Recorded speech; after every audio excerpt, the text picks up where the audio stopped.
කාලය අපිට කවදාවත් නතර කරන්න බැරි ආපස්සට හරවන්න බැරි දෙයක්.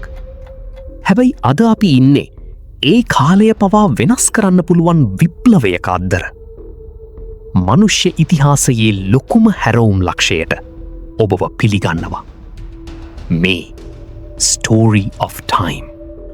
ආයුබෝවන් හැමෝටම ස්ටෝරි of time නාලිකාවට ඔබව සාදරයෙන් පිළිගන්නවා. අද අපි කතා කරන්න යන්නේ මේ කාලයේ තියෙන උණුසුම්ම මාතෘකාව ගැන. ඒ තමයි ආටිෆිෂල් ඉන්ටෙලිජන්ස්. එහෙමත් නැත්තම් AI.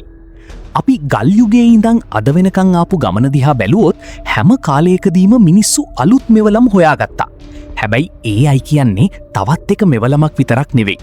මේක මනුෂ්‍ය බුද්ධියට අභියෝග කළ හැකි. එහෙමත් නැත්තම් මනුෂ්‍ය බුද්ධිය 10 ගුණයකින් වැඩි කළ හැකි අලුත්ම යුගයක ආරම්භයක්. ඔබ තාමත් ස්ටෝරි of time එකට එකතු වෙලා නැත්තං දැන්ම පහළ තියෙන සබස්ක්‍රයිබ් බටන් එක ක්ලික් කරන්න.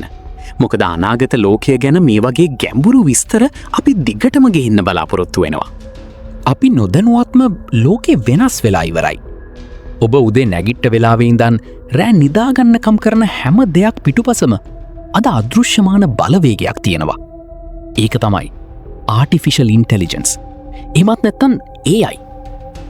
මීට අවුරුදු කිහිපයකට කලින් අපි විද්‍යා ප්‍රබන්ධ චිත්‍රපටවල දැක්ක දේවල් අද අපේ සාක්කුවේ තියෙන ෆෝන් එක ඇතුළට ඇවිත්.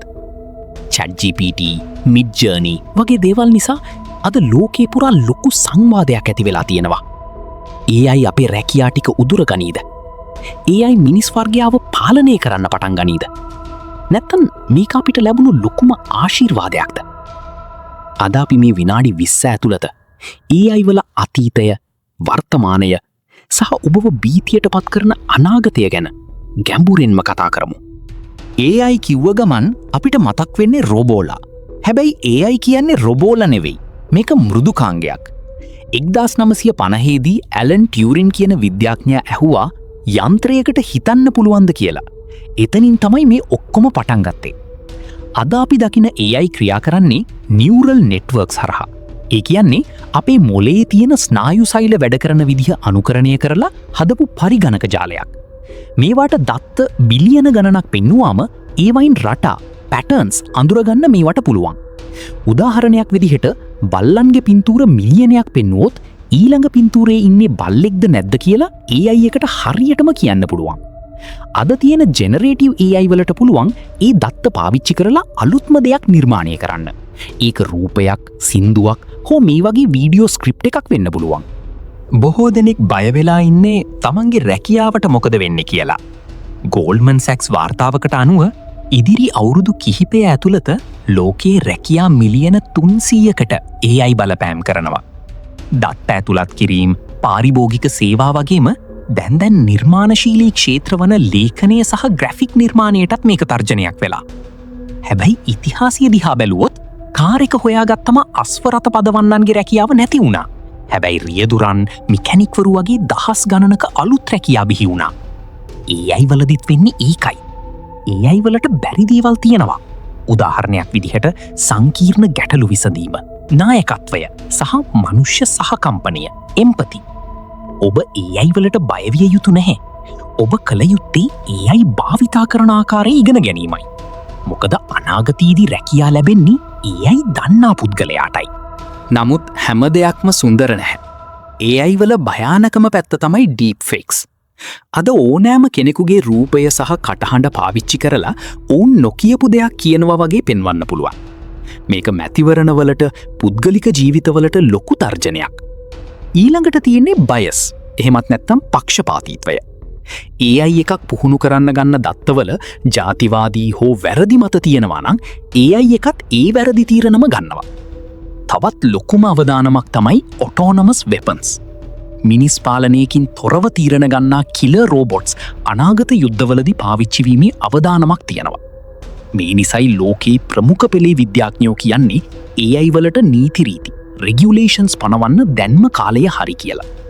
අපි දැන් ඉන්නේ ආටිෆිෂල් නැරෝ ඉන්ටෙලිජන්ස් මට්ටමේ. ඒ කියන්නේ එක වැඩක් විතරක් දක්ෂව කරන AI. හැබැයි ඊළඟ පියවර තමයි AGI, ආටිෆිෂල් ජෙනරල් ඉන්ටෙලිජන්ස්. ඒ කියන්නේ මිනිසකුට කරන්න පුළුවන් ඕනෑම බුද්ධිමය වැඩක් කරන්න පුළුවන් මට්ටම. විද්‍යාඥයෝ අනාවැකි පල කරනවා 2045 විතර වෙද්දි සිංගියුලෑරිටි කියන අවස්ථාවට ලෝකය පත්වේ කියලා.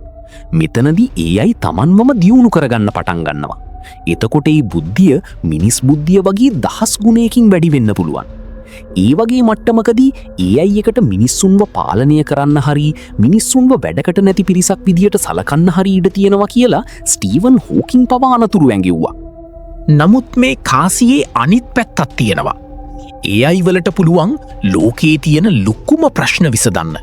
වෛද්‍ය විද්‍යාවේදී පිළිකා රෝගය මුල් අවධියේදීම හඳුනගන්නත් අලුත් ඖෂධ වර්ග සති කිහිපයකින් නිර්මාණය කරන්නත් AI වලට පුළුවන්. දේශගුණික විපර්යාස පාලනය කරන්න සහ පෘථුවියට එන ග්‍රහක අනතුරු ගැන කලින් දැනගන්නත් AI අපිට උදව් කරනවා.